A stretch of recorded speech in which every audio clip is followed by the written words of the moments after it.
Okay, we're joined now by CSUN coach Trent Johnson and student athlete Atin Wright. We will start by asking Coach for an opening statement and then open the floor to questions for our student athlete. Once the segment is complete, the student athlete will be excused. We ask media to please raise your hand and identify yourself and your media outlet before asking your question. If you are joining on Zoom, please use your raise hand function, and when called upon, you will be unmuted before your question. Coach, if you would please start us off with your thoughts after the game. Well, I thought Cal State Bakersfield did a really good job of defending. They were very physical and took us out of what we wanted to do to start the second half. I mean, this gentleman to my left has done a really good job of carrying us offensively down the last 9 to 10 games, and I thought they did a really good job, a man and a half, guarding him. But all that being said, I can't do anything but acknowledge how these guys have stayed the course. With the numerous amount of injuries during the course of the year, in terms of when I first got here, what they've been through, for them to continue to try to compete. I mean, I think all of you are well aware that we were picked to finish in last place in this conference unanimously. And for us to be the 8 seed going into this tournament, I thought speaks volumes for how these guys have tried to stay the course and try to compete to the best of their ability. Any questions for our student athlete? Sure. Yeah. Atin, I know today was a tough result. Obviously, you've battled throughout the season. Kind of, Coach mentioned that ability to battle. What are your thoughts on obviously just today's game, but just the season in general? When you look back on all the struggles, but you yourself, I mean, you've kind of overcome those, and the team has overcome those during the year. Yeah, I feel like we've gotten much better over the year. Our defense has gotten better. We started to play more as a team. We were kind of selfish at the beginning of the year because, we had transfers that, they were older and they were kind of immature, but they started to get better. And, I mean, we got a few wins, but today I would say we didn't handle their pressure well, and we just let them, when they hit us, we just kind of back down and let them finish the game off. Obviously, I didn't handle the pressure well today, but yeah. I mean, I feel like we didn't win a lot of games this season, but as a team, I think we grew. And as individual players, I definitely think I've gotten better, just more mature on the court, and yeah, that's all I gotta say for that. Greg Kerr, KBAK TV, Bakersfield. Coach, can you just talk about your bigs getting in foul trouble? I mean, they were going in and out all night long with foul trouble, the impact that had on the game. Well, it had a big impact, and one of the things that's hurt us down the stretch here is our inability to be fundamentally sound defensively. And obviously, Coach Barnes does a really good job of being physical, and the big fella in the post, he's a handful.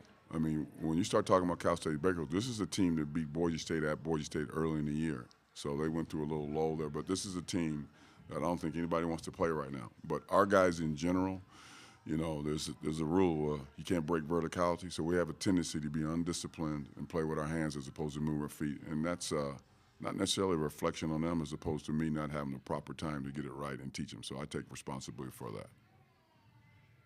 Anything else for Atin? Oh, I'm sorry, I didn't mean to. That's okay. You're fine.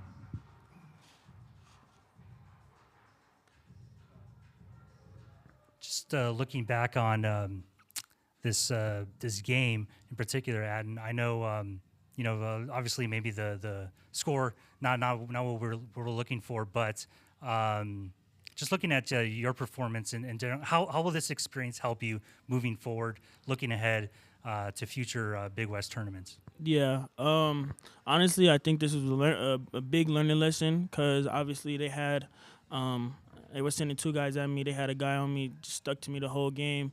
I never had that before at the college level, especially last year because I didn't play that much. But, yeah, it was definitely a learning experience. I could take a lot from this.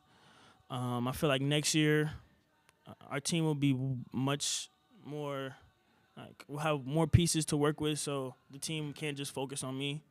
My team kind of struggled this season with not really producing as much as they should be, but it's all good. Yeah, I think it is a big learning experience though, for sure. Just to wrap up, Coach, as well, How do you feel this team will utilize this experience? I mean, obviously it's a painful loss to go down in the first round, but just looking ahead to next year and years beyond, will this experience help? Well, it should help the guys that are committed. And one of the things that we've talked about all year long when I've been asked questions is, you start on July 23rd. Usually you have a spring and a summer to build a program to get guys together. So they missed a lot in the weight room. They missed a lot of individual workouts. So you went right into the year. But the one thing that this group, and I think AT, just brought attention to it, we had some older guys who weren't very mature.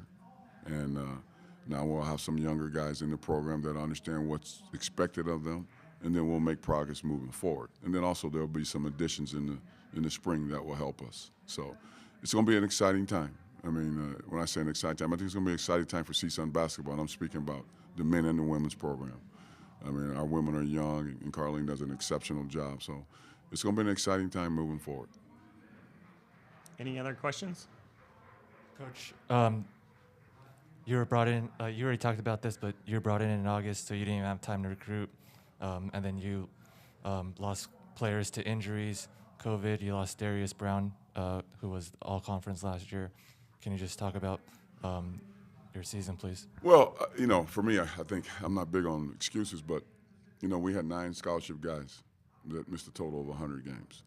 But, the challenge and the accountability lies in those guys who had an opportunity to play and play well. So there's a lot of guys that if Darius Brown and some of these guys, Brendan Herrick and Miles Brookins, boy, I can go on and on. If those guys were there, they would probably be sitting down there on the bench wondering why they're not playing. So now they had a chance to play. And some of them didn't play to the capabilities that they think they have and think they're good enough, and others did. So, I tend to dwell on the positive. I think Marcel is a kid who played maybe 1 game last year. He walked on, and he improved so much down the stretch that we were able to play him as a walk-on and help us. And again, I can't emphasize enough. I told Atin this. I had my share of bad teams. I had my share of good teams. But I had some great teams. And what he's been able to do, with not a good supporting cast around him and stay the course. It's really hard to stay focused and keep your composure when you got 1 or 2 guys beating you up. And sometimes you're out there we're playing 3-on-5 or 4-on-5. That's just being brutally honest. So moving forward, like I said, I think we're going to be okay. But it's going to be in the weight room in the spring. It's going to be in individual workouts in the spring because good players, they show up in the fall when games start, but they put all their work in the spring and the summer. And that's what we're looking forward to. Great. Thanks so much for your time. Appreciate it. Thank you, guys.